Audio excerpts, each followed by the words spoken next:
L'enseignement que j'ai intitulé « Qui est le Saint-Esprit ?» Pour les nouveaux, l'enseignement a commencé le 18 mars. C'est mieux d'aller dans les archives et de commencer l'enseignement depuis le commencement parce qu'on a vu beaucoup de choses. On a essayé de découvrir qui est le Saint-Esprit. Qu'est-ce que la parole de Dieu dit du Saint-Esprit? Parce que beaucoup avaient une mauvaise conception du Saint-Esprit. On pensait à une puissance, on pensait à un feu, juste une colombe. Mais on a compris que le Saint-Esprit c'est une personne. Le Saint-Esprit parle. Le Saint-Esprit c'est Dieu qui nous guide. Et la parole de Dieu nous dit dans Romains 8,14 que nous sommes conduits par le Saint-Esprit dans la nouvelle alliance. C'est ça la différence entre l'ancienne alliance et la nouvelle alliance. Dans l'ancienne alliance, le peuple de Dieu était guidé par les prophètes. C'est le prophète qui parlait parce que le Saint-Esprit pouvait visiter le prophète. Mais il ne restait pas dans le prophète parce que le prophète n'était pas rempli du Saint-Esprit. On a compris que dès qu'on accepte Jésus dans notre vie, on a automatiquement le Saint-Esprit. Mais ça ne veut pas dire qu'on est rempli du Saint-Esprit. Il y a une autre étape d'être rempli du Saint-Esprit.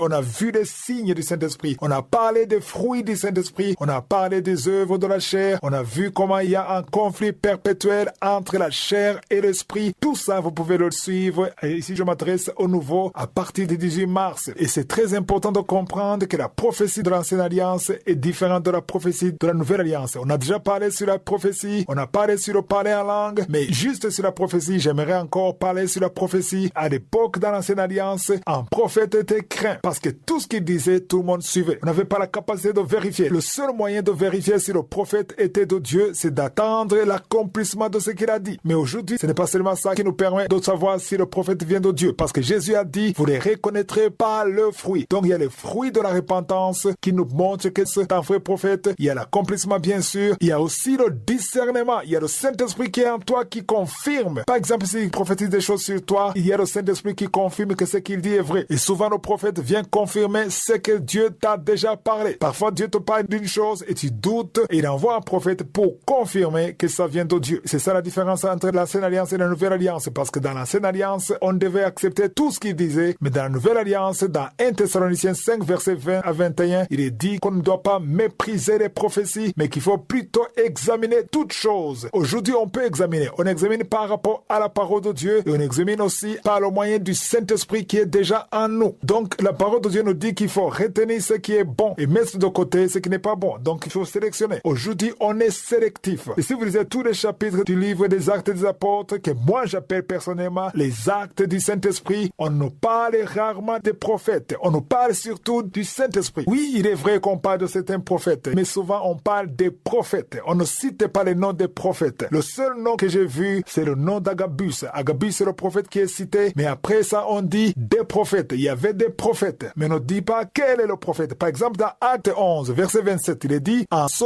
temps-là, des prophètes descendirent de Jérusalem à Antioche. Ici, on dit des prophètes descendirent. Il est dit des prophètes, on n'a pas mentionné les noms. Mais au verset 28, on parle d'un certain Agabus. Pourquoi est-ce qu'on ne parle pas beaucoup de prophètes comme dans l'Ancien Testament? Parce que dans la Nouvelle Alliance, c'est l'œuvre du Saint-Esprit. Même les prophètes qui étaient là, ils étaient utilisés par le Saint-Esprit. C'est-à-dire que toute la gloire revenait au Saint-Esprit. Toutes les œuvres des Actes des Apôtres étaient les œuvres du Saint-Esprit. Au verset 28, dans Acte 11, verset 28, on voit que Agabus a annoncé par l'Esprit qu'il y aurait une grande famine sur toute la terre. Donc il annonce ce qui allait arriver par le Saint-Esprit. E majuscule. Au verset 29, les disciples ont résolu de collecter de l'argent afin d'assister les autres frères. Donc ils voulaient réagir par rapport à la prophétie. Ils voulaient aider les autres frères afin qu'ils ne meurent pas de faim. Cela veut dire que le prophète Agabus n'a pas ordonné ce qu'il fallait faire. Il a juste informé, mais eux qui avaient le Saint-Esprit, ils ont suivi la voie du Saint-Esprit. Aujourd'hui, quand le prophète te parle d'une chose, il ne doit pas t'ordonner ce qu'il faut faire. Il peut t'annoncer ce que Dieu veut t'annoncer, mais toi, tu vas prendre la décision parce que tu as le Saint-Esprit. Dans l'ancienne alliance, c'était différent. Le prophète te disait exactement ce qu'il fallait faire. Dans Acte 21, versets 10 à 14, on nous parle encore d'Agabus. Le même Agabus, il a prédit que Paul allait souffrir et les disciples ont mal réagi. Ils ont réagi dans la chair. Ils voulaient l'empêcher d'y aller pour éviter qu'il souffre. Ils ont essayé de le persuader afin de ne pas monter à Jérusalem. Mais puisque Paul avait le Saint-Esprit en lui, il n'a pas cédé. Il a préféré écouter le Saint-Esprit plutôt qu'écouter les frères et sœurs. Donc, toi qui m'écoutes, il faut toujours écouter le Saint-Esprit plutôt qu'écouter les hommes. Je ne terminerai pas cet enseignement sans mentionner que le Saint-Esprit prie pour nous. Nous lisons cela dans Romains 8, verset 26. Le Saint-Esprit intercède pour nous. Non seulement le Saint-Esprit, même Jésus-Christ intercède pour nous. Nous le voyons dans Hébreux 7, verset 25. C'est ici que termine cet enseignement et j'espère que tu as été béni béni, partagez-le à quelqu'un d'autre. Je vous rappelle que demain c'est la prière pour les malades et lundi prochain nous allons commencer un autre livre de la Bible. Je vous souhaite tous de passer un excellent week-end.